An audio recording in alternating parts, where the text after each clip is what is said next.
historian Jean-Pierre Mahe. He published The 12 Capitals of Armenia in 2010. He also has a partnership with Hrad Haq Khatcherian, who's spoken here. He provides the pictures for Claude Mutafian's books. And Claude Mutafian has written several introductions of Hrad Haq Khatcherian's books, including Yergir in 2005, Yergir 2 in 2011, and 100 published in 2015. Other books include Roma, Armenia, which related to an exhibit at the Vatican in 1999. Armenia, the Magic Alphabet, published in 2007, and the saga of the Armenians from the Ararat to the Carpathians, which relates to the Polish, Romanian, and other communities, that was published in 2018. He was also a curator and consultant at the Mardiki Museum in Jerusalem. This is perhaps the best Armenian museum I've ever been to. Architecturally, it's stunning. It used to be a seminary, but they modernized it with a glass ceiling. There's also a major mosaic in the courtyard. The museum contains a lot of pages, glass pages, that have touch screens. And there's audio prepared in English, Armenian, Arabic, Hebrew, yeah. So without any further delay, I invite Dr. Claude Mutafian to take the stage.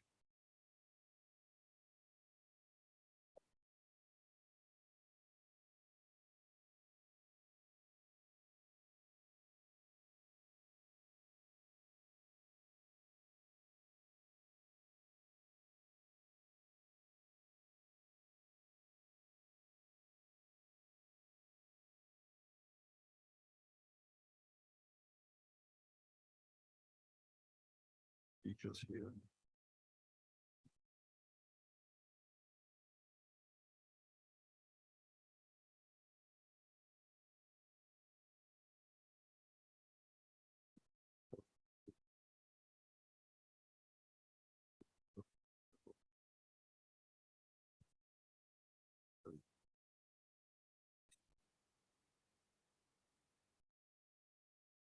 Same one which will be here.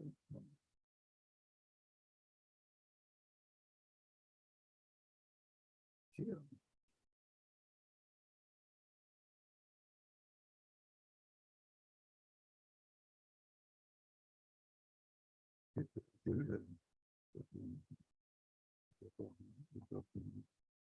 Let's see. If we would like to see the picture on the screen.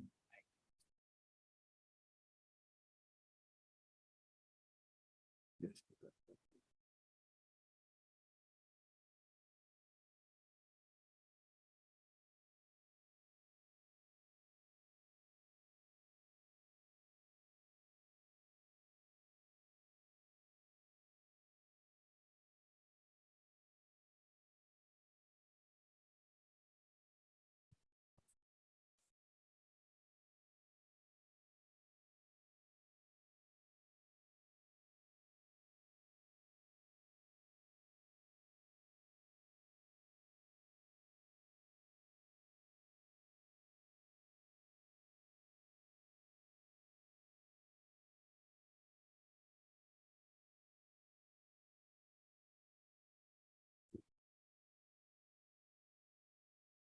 So thank you very much for the presentation. Yeah, in fact, this book is linked with the museum in Jerusalem, but it's not the catalog. Let's say for the museum, I was in charge of the first part until the Ottoman conquest, and my friend and colleague Raymond Kevorkian, the second part, Ottoman and genocide and so on.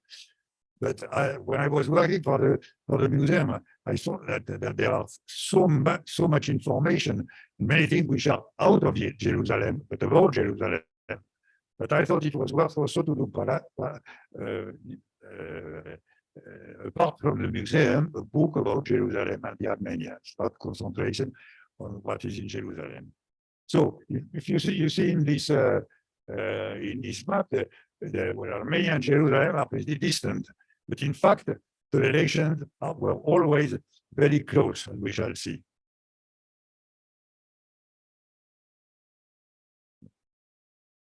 Urban.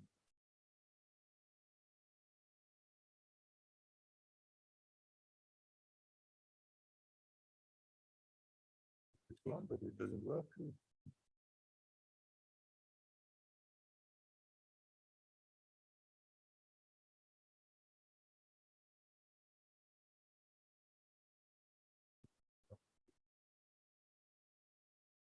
So this is the first world map in Armenian, published in Armenian. And as you can see in the middle, you see the letter H, Men, E, which means Jerusalem, E. This is Jerusalem. Jerusalem is the center of the world. In this Armenian map of the 14th century. This is a map of the actual city. So it is divided into East Jerusalem. West Jerusalem is a part of the state of Israel, but not East Jerusalem. And in East Jerusalem, there's this part here, which is the old city. So the old city of Jerusalem, which is divided in 4 quarters. As you can see here, so there's the Muslim quarter, the Jewish quarter, the Christian quarter, and the Armenian quarter. All the tourists are very impressed. Why is the Armenian quarter distinct from the Christian quarter? And this is the best proof of the importance of the Armenians with respect to the other Christians. In the Christian quarter, there's the famous Holy Sepulchre of the Christ, and in the Armenian in the Armenian quarter, so there's the famous church of St. James, so Sargopians, the Armenian Patriarchate, because there's a special patriarchate, Armenian Patriarchate in Jerusalem, which is independent from the Catholicos. And here is the museum, which has been recently opened. As you see, it's very strange to see in the Armenian quarter of Jerusalem, you find streets like Ararat Street or Armenian Orthodox Patriarchate Street, and that's not in Armenia at all. It's in Jerusalem. This is a view of the Armenian quarter. It's like a small city, in fact. It's like a small city. This is the building of the museum. It's a 2-story caravanserai, very, very beautiful, which is now in the other picture of the condition, the actual condition. So these are some samples of the objects which are exhibited now in the museum. Various works of art, of course, always objects which are in Jerusalem, because I forgot to say, outside Armenia, Jerusalem is the place where you find the most cultural objects in Armenia, manuscripts, works of art, and everything, and documents. It's the richest one out of Armenia. See, so all these and manuscripts. The library, the manuscript library of Jerusalem has about 3,000 manuscripts, and among the richest ones. I just take an example. The most famous Armenian miniaturist is Toros Loslin, 13th century. There are 7 Toros Loslins in the world, and of these 7, 4 are in Jerusalem. You have an idea of the list. See, these are the facsimile, of course, of the manuscripts, because manuscripts can't be exposed. It's too dangerous with the light and everything. They are very well done. This is the entrance of the St. James Cathedral. This is the interior of St. James Cathedral. This is supposedly the head of St. James, the body being in Spain, in Santiago de Compostela. That's also the firman with So apart from the Armenian quarter, the Armenians are also parts of in the Holy Sepulchre, which is in the Christian quarter. All these, which is indicated in green, belongs to the Armenians in the Holy Sepulchre. This is, for instance, an Armenian chapel in the Holy Sepulchre. See, it's written in Armenian, and it's an Armenian chapel in the Holy Sepulchre. In fact, the first contact, early contact with Jerusalem and the Armenian, is from the epoch of Tigran the Great, 1st century BC. This is the money of Tigran the Great. And you see Tigran the Great arrived nearly in Jerusalem with his army. He arrived in St. John of Acre, which is close to Jerusalem. But then he received news that the Romans had attacked Armenia. So he came back to Armenia. He didn't enter Jerusalem. This is Moses Korenati, who says here that you see he entered Jerusalem, but which is a fable. In fact, he didn't enter, but he arrived close to. All the important persons in Armenian history had always wanted to go once to Jerusalem. It was a must. You have to go once to Jerusalem. This is, for instance, Grigori Lusavorich, who introduced the Christianity in Armenia. Well, and in this manuscript, you see that Sultan Grigor is Jerusalem. After that, he went to Jerusalem. This is the very important letter from an Armenian noblewoman, Laura, which is dated exactly 368. And she gives a list of the people in the holy city, in Jerusalem, yeah? And look at that, Armenius, among the first one. So within 368, that the best proof of the importance of the Armenians in Jerusalem as early as the 4th century. In 451, there was a council in Chalcedon, in front of Constantinople, which was supposed to the 4th ecumenical council to decide the nature of Christ. And all the Eastern churches, the minority Eastern churches, like the Armenian, the Ethiopian, and so on, they refused this council. It's very important because from then on, Armenians, like the other Eastern Christians, were considered heretical by the Latin and the Greek church. Here is a writing of Stepanos Olverian in the 13th century, and look what he says in the Olor Bacharen Joruin Karkedoni. All the mistakes of the Council of Chalcedon. At least of what he considers all the mistakes. Another one, after Grigor Lusavorich, another very important character was Besov Mashtos, who invented who created the Armenian alphabet, the Armenian letter. This is the alphabet, the Armenian alphabet, created by Besov Mashtos. And what he did also, you see that the manuscript says that he went also to Jerusalem after having invented the what's that? Sorry. Well, where is the specialist here? Well, this is Armenian letters. They are to be found on a stone in Nazareth. Nazareth is very close to Jerusalem. Next line. So the former, okay. So this, and they were found very recently under other stones written in Greek, was from the 5th century, which means that these which were under are also no later than the 5th century. So these are the first Armenian letters, the oldest Armenian letter that we know. They are in Nazareth. There are inscriptions, which is very difficult to understand, but the importance is the date.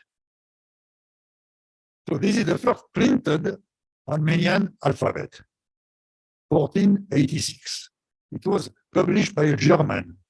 Why? This German had traveled to Jerusalem, and he had met the Armenians of Jerusalem, and he was very friendship with them, and he learned Armenian.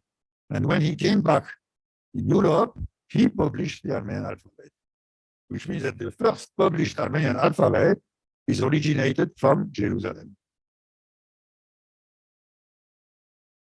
This is another German, Arnold von Harp, about 10 years later, same thing.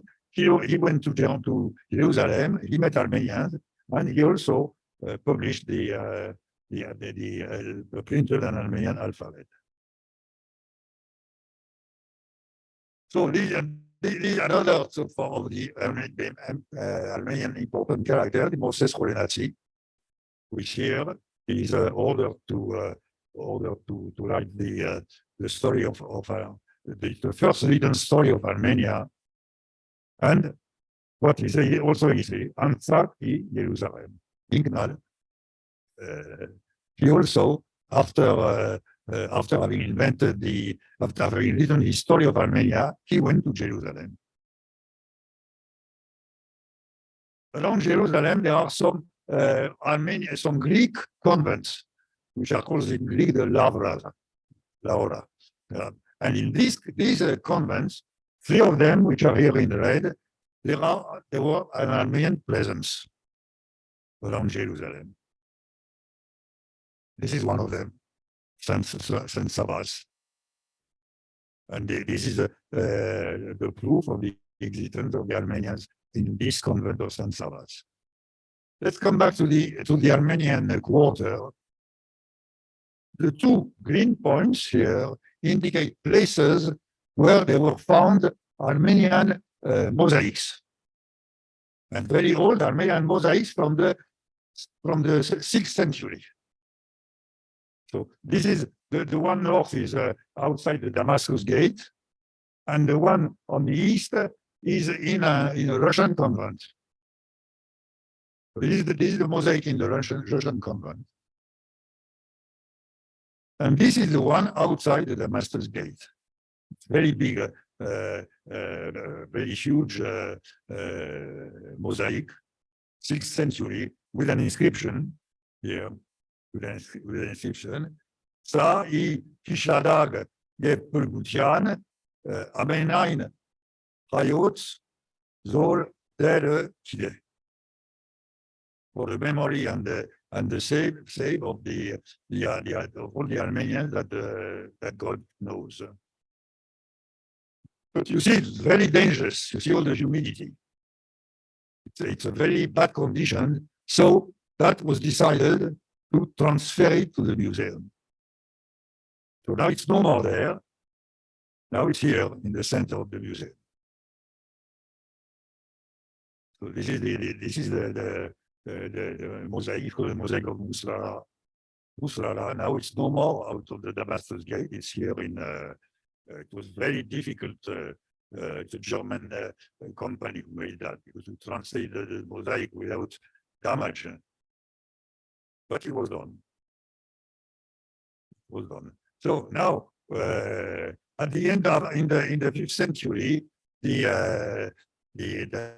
428, more precisely, that was the end of the first kingdom of Armenia. Armenia was divided between the Byzantine Empire and the Sasanian Persia. That was the Battle of Avarayl. The Persians conquered Jerusalem, and they took away what is called the true cross. They took it from Jerusalem. And here is a painting showing that. But then, a few years later, the Byzantines, with the help of the Armenians, reconquered it, the true cross, and they delivered Jerusalem. But under the Persians, the Armenians didn't suffer. In fact, the Persians were very tolerant towards the Armenians, as it says here in this manuscript. There are this is the list. You see in Karabagh, Jerusalem, of 70 pilgrimage places in the 7th century. 70 pilgrimage places. So after the Persians, the Arabs came, the Arab conquest, and the Arabs conquered also Jerusalem, as you can see here. So at that time, so the Armenia was still divided, always the Byzantine at one side, and then the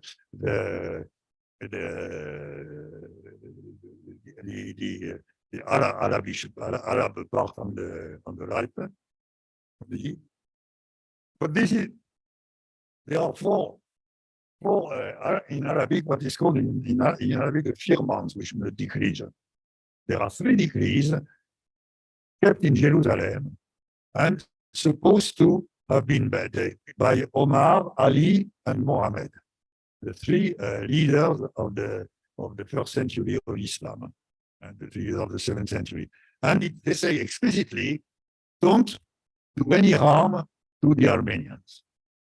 Because in fact, the enemies for the Arabs, like before the Persians, were mainly the powerful Christendom, which means the Greeks and the Latins. So they don't want to have problems with the minority of Christendom, like the Armenians.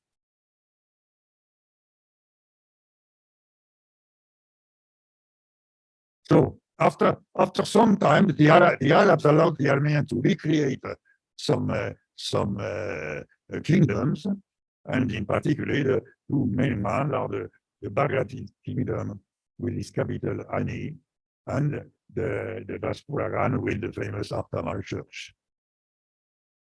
Very interesting. It's an emperor. It's the consecration, the consecration of the Byzantine emperor Simises, John Simises. In fact, he was an Armenian called Chemeshkik, who became emperor of Byzantium, but originally Armenian. And in a manuscript, you see, he had Hovannes Chemeshkik went Mincheb Jerusalem. So this Byzantine emperor from origin, well, he also went to Jerusalem. That was his Armenian blood, let's say, brought him to Jerusalem. Everything changed after the middle of the 11th century with the Turkish invasion. Sultan Alp Hassan, who conquered Ani in 1071, putting an end of the Armenian kingdoms. So the Turks expanded in the whole east and in the north, leaving only in the Byzantines only a small part. But they had another enemy, also Muslim, but which was the Arab Fatimian, masters of Egypt. So the Middle East was divided into 2 Muslim powers and the rest of the Byzantine Empire. So what the Armenians, after the fall of Ani and the Turkish conquest, went, well, they emigrated. And where did they emigrate? Well, where they were already Armenians. And that was this area, Cilicia. So the Armenians emigrated there in Cilicia. You see all the noble families.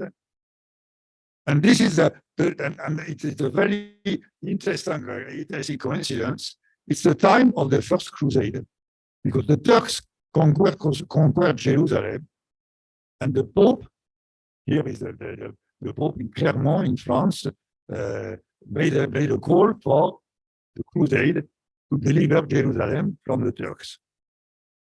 So that is the route of the First Crusade. And on the way from Constantinople to Jerusalem, of course, they passed near Cilicia, Cappadocia and Cilicia. And one of the members, Libert de Nogent, who wrote the history of his journey, well, it is when he says that the army entered in Cappadocia, look what he said, the Armenian ingredient in Latin. He doesn't say entered in Cappadocia, he said entered in Armenia, which means that the Armenian presence was so strong that this foreign coming from a crusader coming from France thought that he was in Armenia. So this is what when there was before Jerusalem, the crusader had to take the siege of Antioch, and that's in fact it was an Armenian Muslim called Firuz who gave the crusader the key of Antioch. Now, what another member of the Crusader expedition, when they arrived to Egypt, they said that the leader in Jerusalem was not an Egyptian, but an Armenian. What was this Armenian? Well, that's interesting. It's a Fatimian Armenian, an Armenian from Egypt. Well, because in Egypt, one Armenian who converted to Islam called Badr al-Jabali was a caliph, Fatimian caliph, and his son Al-Afdal was he reconquered Jerusalem over the Turks. So in fact, when the Crusaders were going to Jerusalem was no more in the hand of the Turks. It was in the hand of the Fatimian Arabs. And Al-Afdal had a very interesting idea. He sent a delegation to the Crusaders. And he said, why do you want to connect? Let's not fight together. We have the same enemy, the Turks. It's your enemy, it's our enemy. So let us not fight each other. But the Crusaders didn't understand anything. For them, the Muslim was the Muslim, and they continued toward Jerusalem.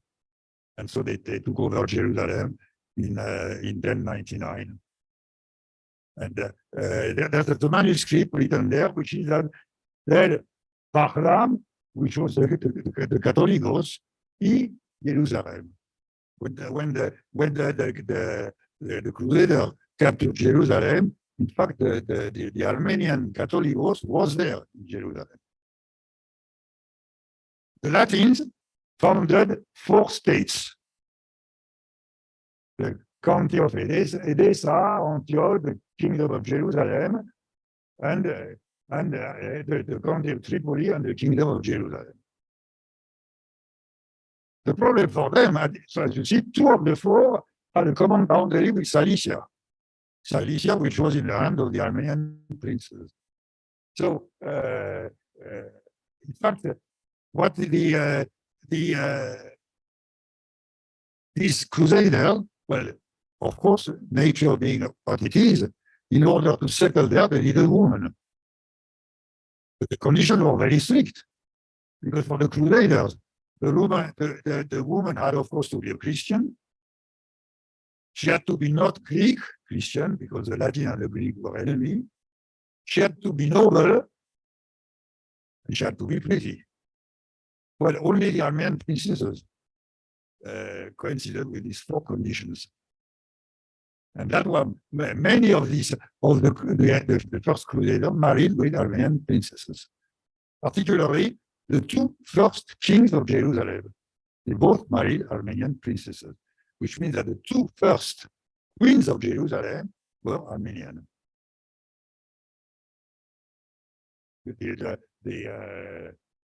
So here is the first king, Barzin I, with his wife Arda. Here he is. That's a picture in Versailles, in the Gallery of the Crusade in Versailles. And he was succeeded by his cousin, Barzin II, who also married an Armenian princess called Morfia. Morfia had a very important role, because when her husband, Barzin I, was taken prisoner by the Turks, she called the Armenians of the kingdom. She told them, well, take a knife, put it in your pocket, and be disguised as a monk. So as a monk, they will let you in. And that's what happened. They let you in order to deliver the king.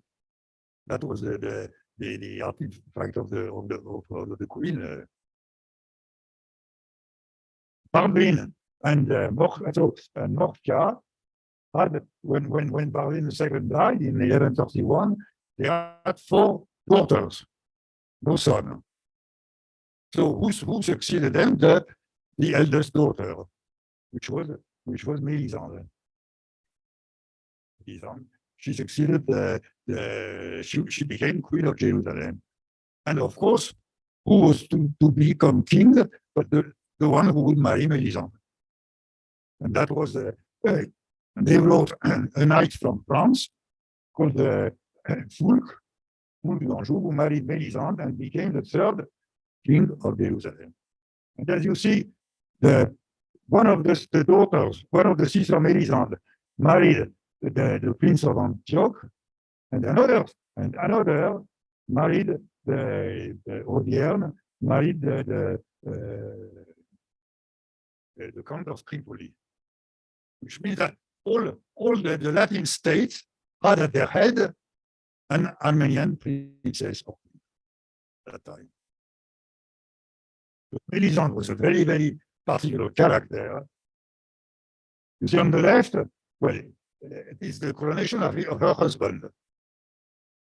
But she told him, okay, you will be king, but don't forget that you are king because you are my husband. I am the queen. But she insisted to be crowned together with him. 10 years later, the king died in a hunting accident, and they had 2 sons.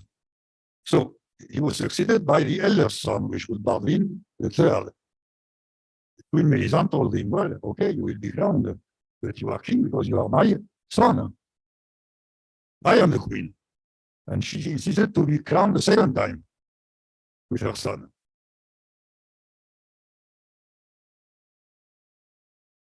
So that's against her, that Queen Melisande.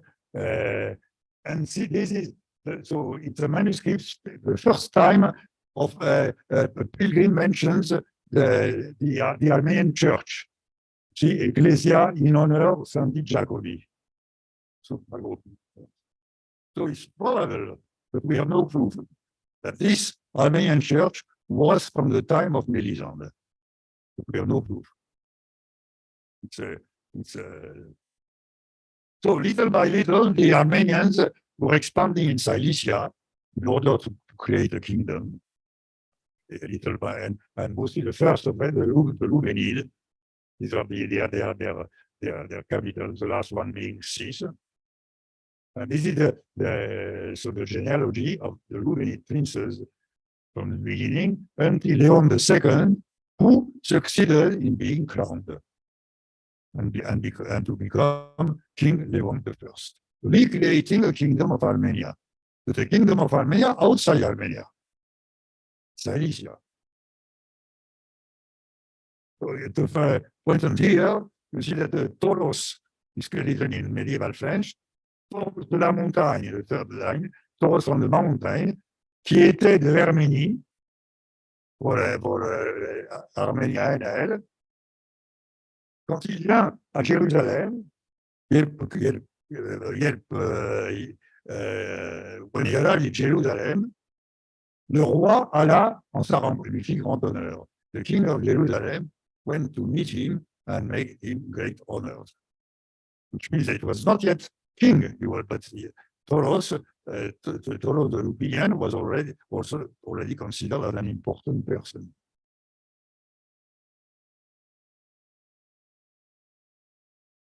Well, the next one, Reuben, that's in Armenian, Reuben Knatz, Baron Reuben Jerusalem, Palgum Zahuk, Yev, Arab Lyin, Tustel, there. So it is that Reuben went with a lot of expenses to Jerusalem, and there he married practically all the Rumelia princes married Frank princess.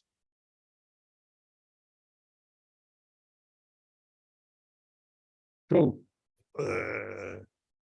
yeah, this is an old view of the cathedral, St. James. This is the entrance.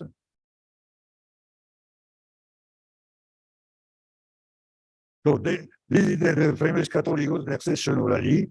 This year, there are many conventions and exhibitions because it's the 850th year of his death. And this is the last king of Jerusalem, Guy de Lusignan. Why the last? So Lusignan is come from the west of France there. He was a French knight. Because in sudden, at the end of the 12th century, appeared a very dangerous enemy, which was the Sultan Saladin. So this is the Sultan. The Sultan put an end to the kingdom of Jerusalem. He took Jerusalem. And you see here, there's the Guy de Lusignan who comes and surrenders the city of Jerusalem to Saladin.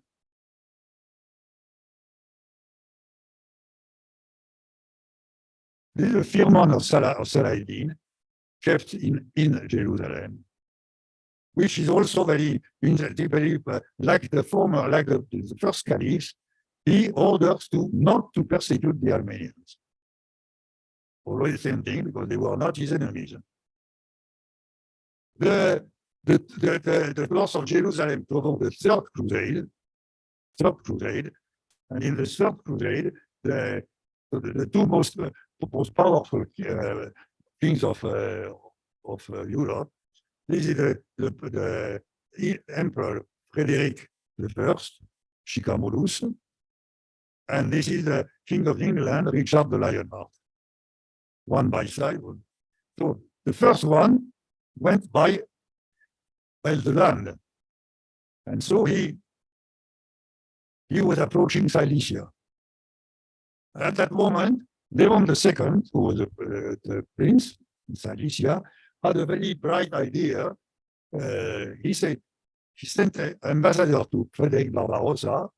He told him, "We'll help you to cross the Taurus Mountains," which were very difficult. "But in exchange, you will send me a royal crown." But he was an emperor, so he could send a royal crown. Well, that was all, in fact. And so Leon II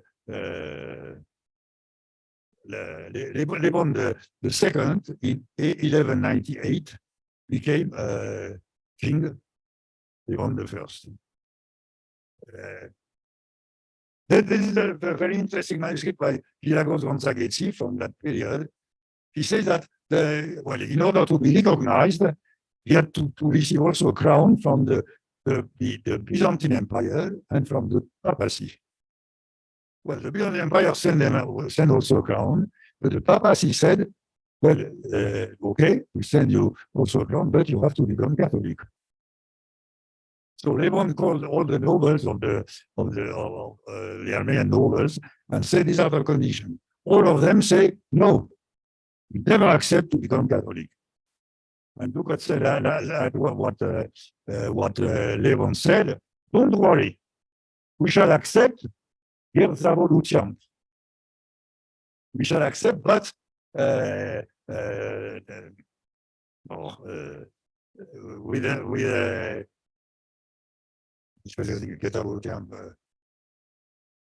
with so, and in fact, that's what happened. He received, you see here, by hypocrisy, that he received the crown, the three crowns from the Roman Empire, and from the papacy. But of course, he remained an apostolic church. But here he is, Leon I, or in Armenian, Leon Mezakrot, and this is his kingdom. So that was to be in the history the last kingdom of Armenia. Although it was not in Armenia, it was in Silesia. But look at the coin of Leon. You read around Leon, Takabor, Amenain, Hayuts. Leon, king of the whole of Armenia. But he was seated This seat was outside Armenia. It was in Sis, in Cilicia. This is a coin of because I told you there was also the expedition of Richard the Lionheart. He conquered Cyprus on the way. And he put in Cyprus the brother, as a king, the brother of Guy de Lusignan, who was the last king of Jerusalem. And so that's the coin of Amori Emericus, Emericus, Dei Gratia, by the grace of God, king of Jerusalem and Cyprus. So these are the eight first kings of Armenia, beginning by Levon the First.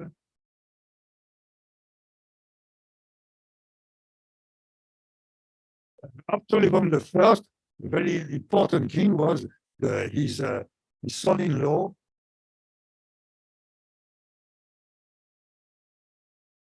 His son-in-law, Hetum the First. And Hetum, this door is in the is the door of the Basilica of the Nativity in Bethlehem. And it's an actual photograph. And there are there's an inscription in Arabic and one in Armenian. And both say the same thing, that it was a gift of King Hetum I to Jerusalem in 1227. And it's still there. The present from the King Hetum I. Now a new element was coming around were the Mongols. The Mongol invasion from Mongolia up to the Near East. And so the Mongols created their state here. And now and here in Egypt, some Muslims, Arabs, Turkish slaves from the Mamluks took over the power in Egypt. And so the kingdom of Armenia was between the Mongols and the Mamluks. Well, the Mamluks wanted to take them on. The Mongols didn't care. That was for them very important. So the Armenians decided that to make an alliance with the Mongols against the Mamluks. And the King Hetum made the whole journey to Mongolia to sign an agreement with the king and to become a vassal. That's a splendid miniature of Taurus Roslin, kept in Jerusalem. And you see, it's the Christ and the Mother, the three kings, and over them, the Mongols. The Mongols as savior. This is the best proof of the alliance, the Armenia-Mongol alliance. The Mongols here are considered as like the major king. Sorry? Mongol's leader, but it was the first one was Gengis Khan, but this one here was one of his grandson, Hulagu.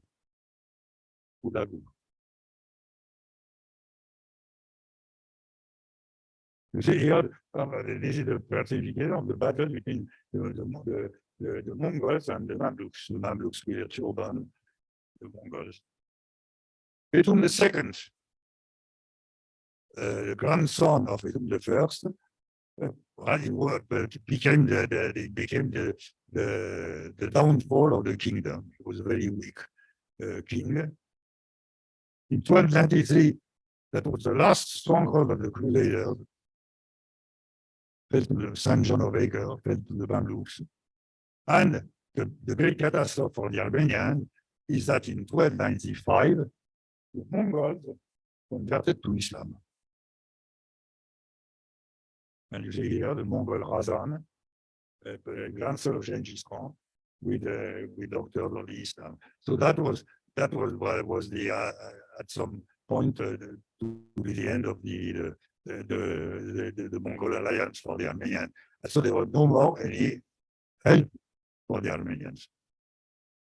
So I go a little bit quicker now. Little by little, the Armenian kingdom was falling apart, taken by the Mamluks. And at the end, the Mamluks conquered the kingdom.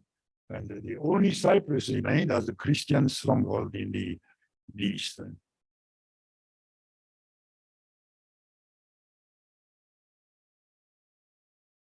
But under the Mamluks, there were many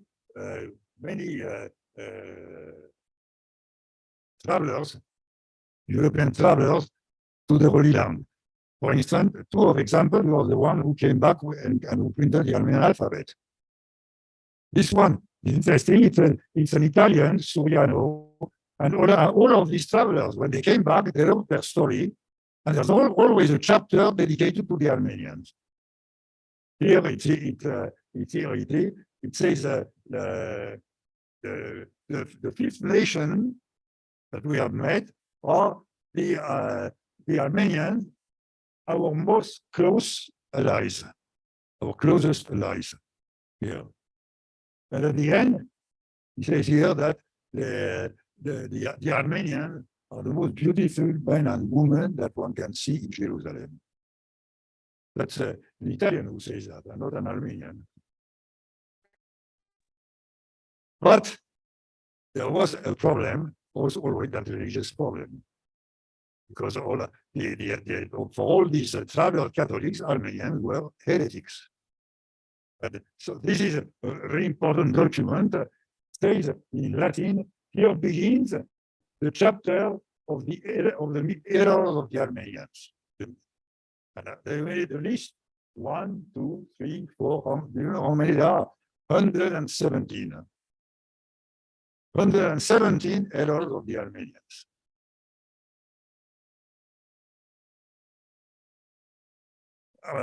Questo è very significant. The one who came who printed the first alphabet, as I told you, because of his voyage journey to Jerusalem. Well, in his report, he has a chapter here, which is about the Armenians and their mistakes, and their errors. See, Weidenbach.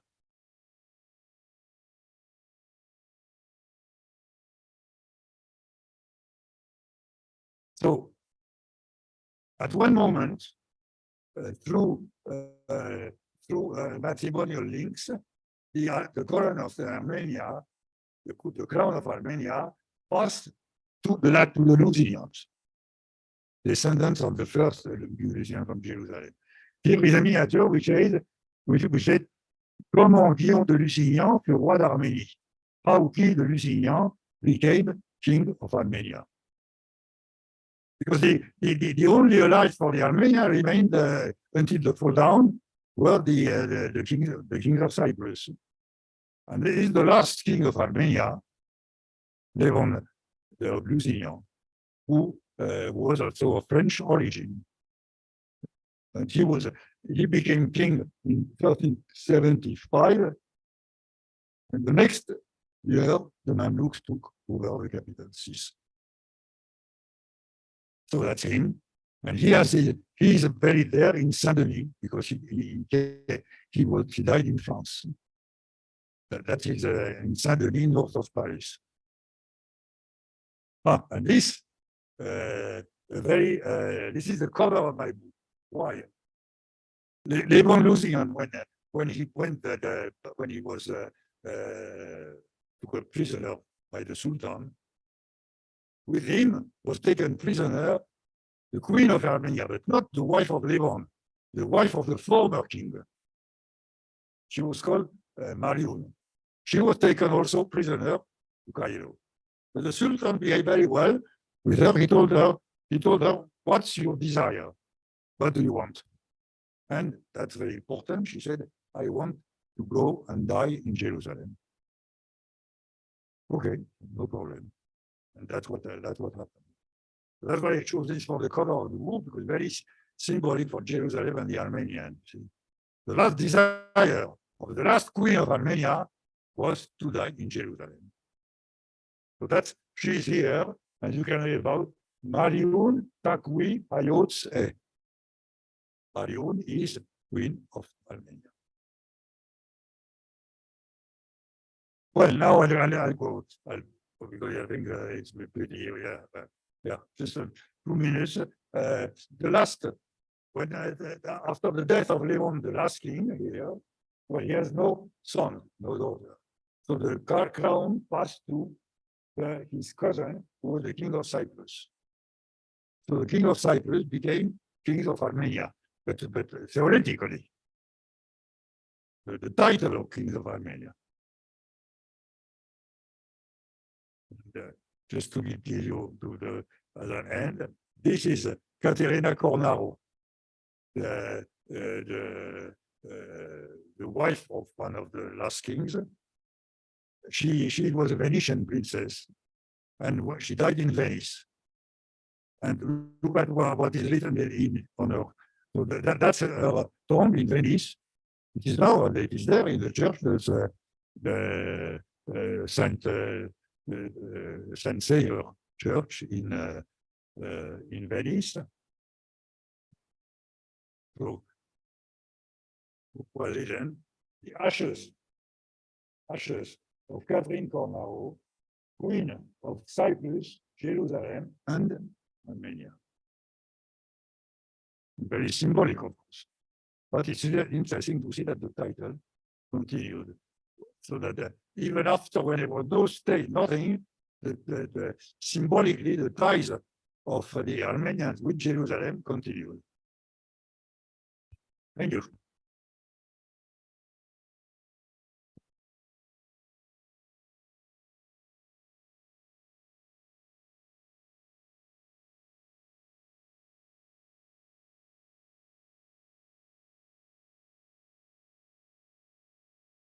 So we just continue like so then let's Karabagh, copy the second one. So, oh, sorry.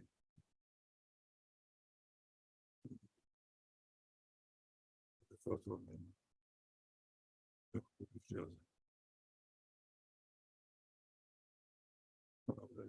Okay. So now we talk about something else, which was, as you know, very sad for during the last days, the problem of the Karabagh. I will make shorter. I don't want to just give a few hints about the problem. So Artsakh or Karabagh is this part of the historical provinces of Armenia. So first of all, where does the word Azerbaijan come from? That's very interesting. It comes from Alexander the Great, the 4th century before Christ. So Alexander the Great, it's in Sparta in red. So he was fighting the Persians, but one of the Persians changed the side, came to become an ally of Alexander. His name was Atropatès. He sided with Alexander the Great. And when Alexander continued his path towards Asia, he didn't continue with him, he settled there. And he founded a kingdom to which he gave his name, Atropatène. It's written Atropatène. Royaume d'Atropatène. It's this name, Atropatène, which has been Arabized and then Turkicized in Azerbaijan. See, so it's this name. But you see here, this name is south of the Artsakh River, not the actual Azerbaijan, but the north of Iran. And here is a map of the beginning of the 12th century. And you see Azerbaijan, where it is written here, and the Artsakh is here. The problem is that when the Russians left Transcaucasia because of the revolution, in Transcaucasia, north of the Artsakh, there were 3 people: the Georgians, the Armenians, and the third one was called the Tatars. These three people each one founded a republic. Georgia, Armenia, and one of the Tatars, how did they call it? Well, they stole the name Azerbaijan, which was, in fact, south. And so they call themselves Azerbaijan. And look at that. The Iranian embassy in 1918 wrote the following: the Imperial Embassy of Iran, it does not recognize the existence of an independent state called Republic of Azerbaijan. It was a stolen name. What was the idea? It's still the idea now. For the north of Iran, call themselves Azerbaijan in order to have an eye on the north of Iran. What's that the Iran doesn't accept? So the Amaras in Karabagh, it was the first school where Armenian was taught after the invention of the alphabet. This is, I just give you a few hints because I don't want to make a whole story. In around 1400, a German called Schildberger was prisoner of the famous LinkedIn War, Tamerlane. And he traveled quite a lot. He wrote a lot, and look at that, what he wrote. The infidels called the plain in the infidel tongue, Karabagh. The infidel possess it all, and yet he stands in Armenia. This is a German who writes that in 1400. Needless to say, this book of Schildberger has been translated into Russian in Baku. Needless to say, this line have been cut out. They don't figure in the Russian translation made in Baku. An example of the importance of Karabagh in Artsakh in Armenian culture. Look at the list of this is a chronological list of the books published in Armenian. The first one is well known, is in Venice, 1517. And the 1511, the first book, Armenian book published in Venice. After that, if you see the places, all are in the outside Armenia, all of them, until here, until Echkazin, which is until 1772. So for 250 years, the Armenian printing was outside Armenia. Then it went Machina. Then it began again outside Madras, Trieste, St. Petersburg. The second place in Armenia is Shushi. Shushi. It's the second Armenian printing place in Armenia. To the importance of Shushi for the Armenian culture. Example, this is in Shushi, in a theater in Shushi, in 98. What is that? Arcare. It's the Misère from Molière. They were playing Molière in Shushi. This is a view of Shushi. So after during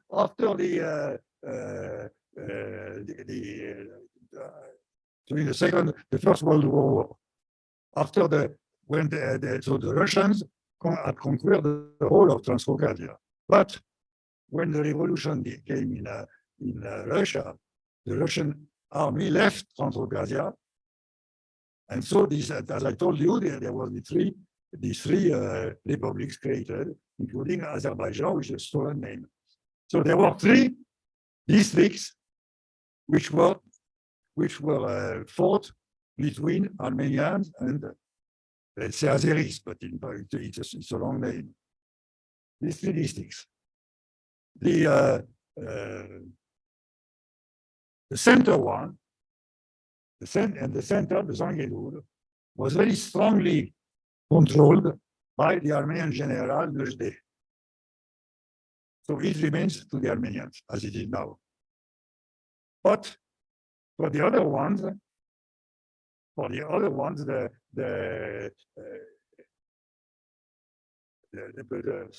the problem was they were disputed between Armenians and Turks, or Azeris. And in March 1920, the Azeris tried to destroy completely Shushi, burn it to the ground. And look at that. And that's interesting what says a Georgian president, Orjonikidze, Sergio Orjonikidze, who was not at all a bad friend of the Armenians, on the contrary. But still, even Orjonikidze said, I dread to remember the scenes we saw in May 1920 in Shushi. The beautiful Armenian city was completely destroyed and lay in ruin, and we saw corpses of children and women in the wells. This is written by a Georgian.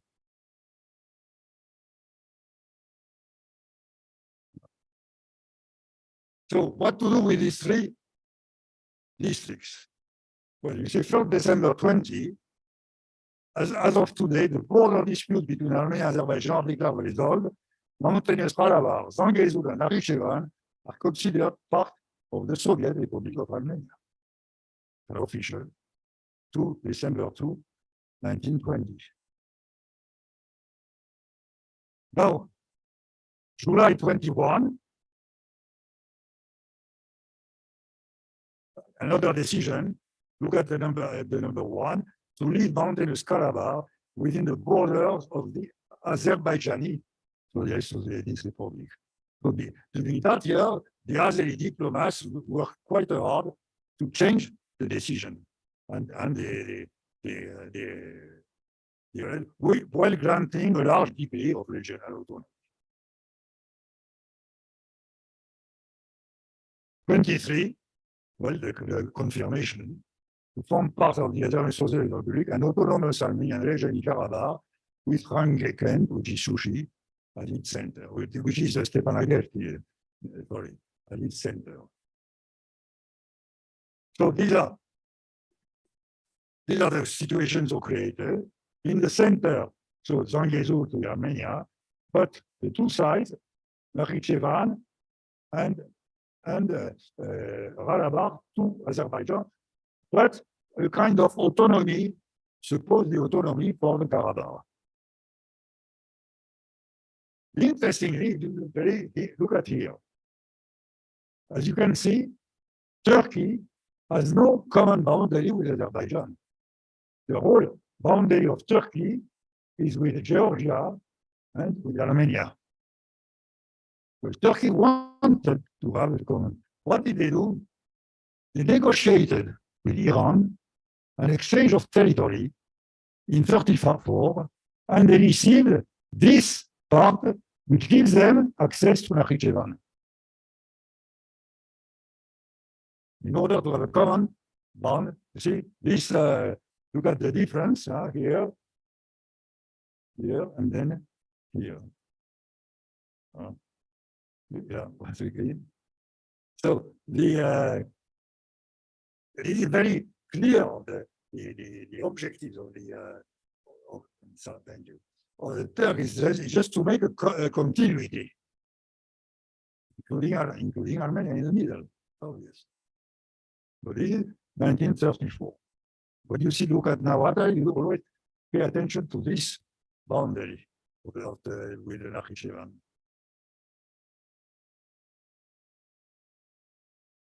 So in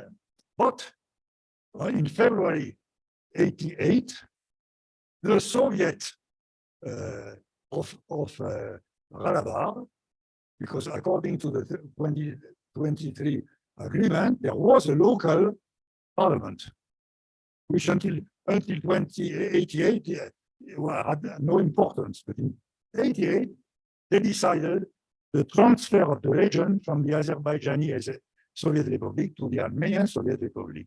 Well, that was a totally legal decision of the parliament, which has been legally installed there. But the answer of the Azerid were the pogroms, the three pogroms of Sumgait,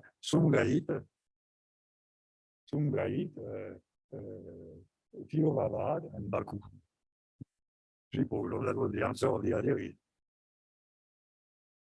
And at the end of the Soviet rule, the Azeris published a booklet called The Monuments of Western Azerbaijan. Of course, what is Western Azerbaijan? Armenia. Look at the map. There's a map of Western Azerbaijan. All the names are Turk. All the names. And as an example, Yellow Temple, well, it's a Turkish monument. And he said at the end, the first massacre of Armenians was at the beginning of the 19th century. But the Armenians were there since 20 centuries. But that's written in the book. This book had been commissioned by the father of the actual Aliyev. The father was Haydar Aliyev. He was, in fact, a KGB member during the Soviet occupation. And the Azeri government managed to convince the Mexico to make a statue to Aliyev. That was it. That was the statue of Haydar Aliyev, the father, in Mexico. But at that moment, the Mexican government didn't know who Aliyev was. Little by little, he learned that. And look at what happened. Well, exit the statue. He took it away. The Mexican took away the statue of Aliyev here, and now I don't still know that still remains. But there's not the statue. There's of course the map of Karabagh, but I don't know what is the situation now. Anyway, Aliyev was taken away. So at the end of that was the great manifestations in Yerevan after the fall of the Soviet Union. So that we won Karabagh, the beginning of the Karabagh movement.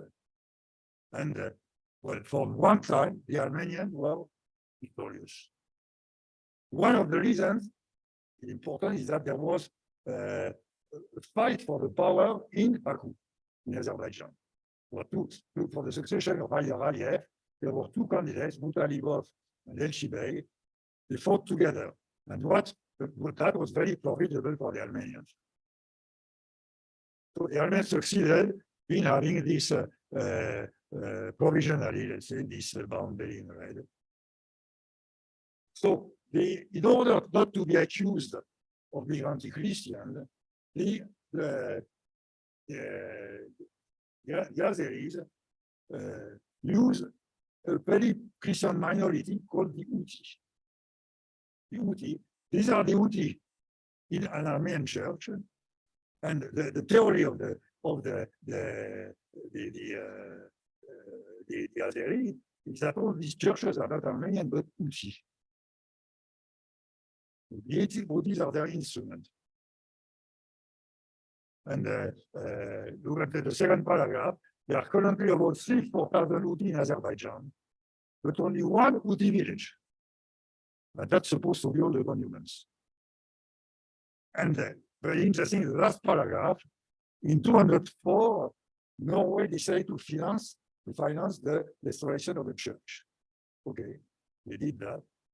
But suddenly, they showed, it's written here, they saw that the Armenian inscription had been erased in order to say that that was an Uti church. Well, the Norwegian ambassador refused to assist to the inauguration. And what is written, the last sentence, and indeed no ambassador attended the inauguration. So finally, well, you know what happened the last days. That was the end of Armenian Artsakh. The population is leaving. What will happen to the monuments? Well, don't remember what happened to the monuments in Nakhichevan. No, that was the church in Nakhichevan before and after. This is Nakhichevan. The Azeri is wiping out all the Khachkars. Well, what expects the monuments of in Artsakh? And in Artsakh, there are some of the most splendid monuments, much more than in Nakhichevan. One of the most splendid monuments of Armenia. Let's finish to see some of them. Look at the Dadivank with its enormous inscription. This is Yeris Mangas, and this is the famous Gandasa. Well, what will all that become? Who knows? Okay, thank you.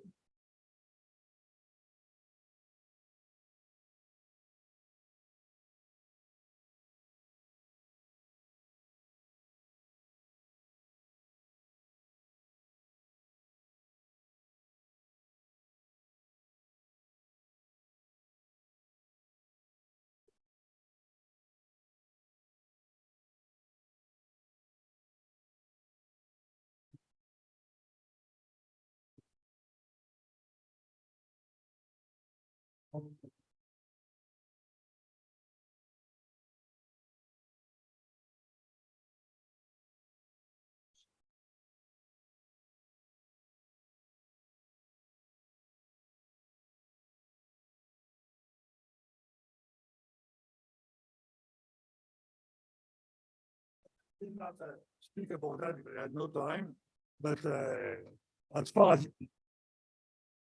I don't have to speak about that, but it's an important question.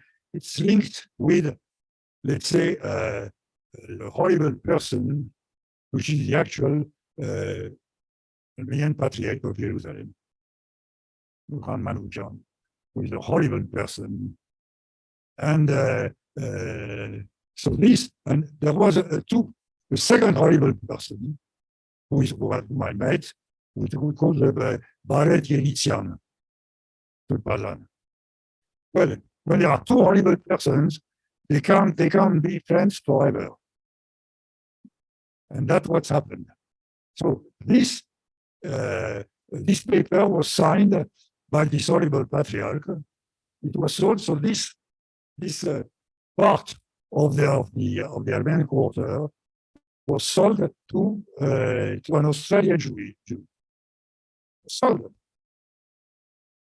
And when people complained to the patriarch, no, he said, within 99 years, it will come back to us. Imagine that. And recently, there have been a fight between the two horrible persons, because the patriarch made the Baret Yelitzian took him out of his office, Kalkalut, and Baret Yelitzian produced papers signed by the patriarch, showing that he is the one who signed the paper. So the only hope for the Armenians, and there will be a trial, because this part, as I said at the beginning, is under international law. It does not belong to Israel. In fact, Israel is there, but not according to the international law. According to international law, it belongs to the Palestinian Authority and the King of Jordan. And the King of Jordan has destituted the patriarch. So there's a trial going on. I hope we shall win it, and this will be suppressed, because this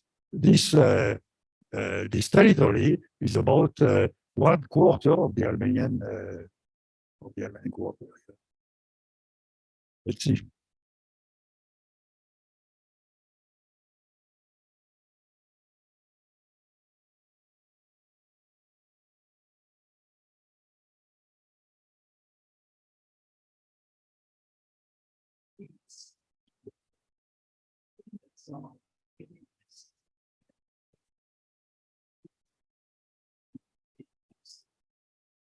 I never said at the beginning.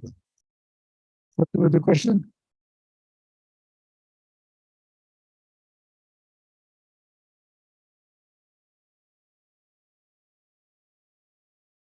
Well, no, this is like Al-Afdal and his fellow Armenians. Armenians converted to Islam. They were Armenians, yes.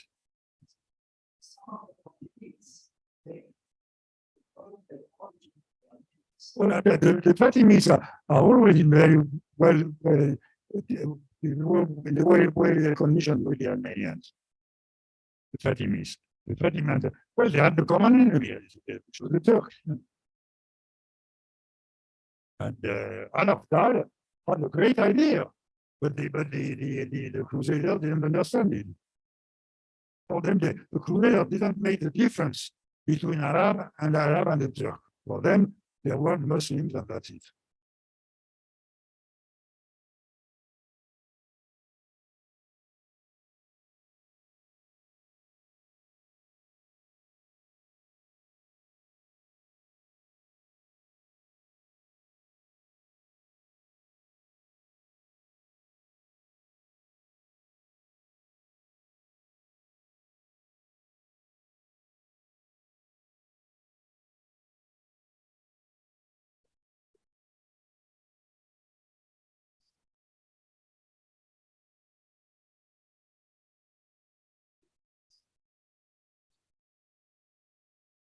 Yeah, to protect the Christians. The, the document of Saladin is proved to be original. The three ones of the 6th century, that most of the especially say that the letters is not Arabic letters from the 6th century. So they probably are copies, later copies. But so we can't prove that they are original. But the fact is that the Armenians were lived in peace during the first centuries of the Arab conquest. That is true. So it's probable that that documents are later copies of original documents, but you can't prove it.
Also,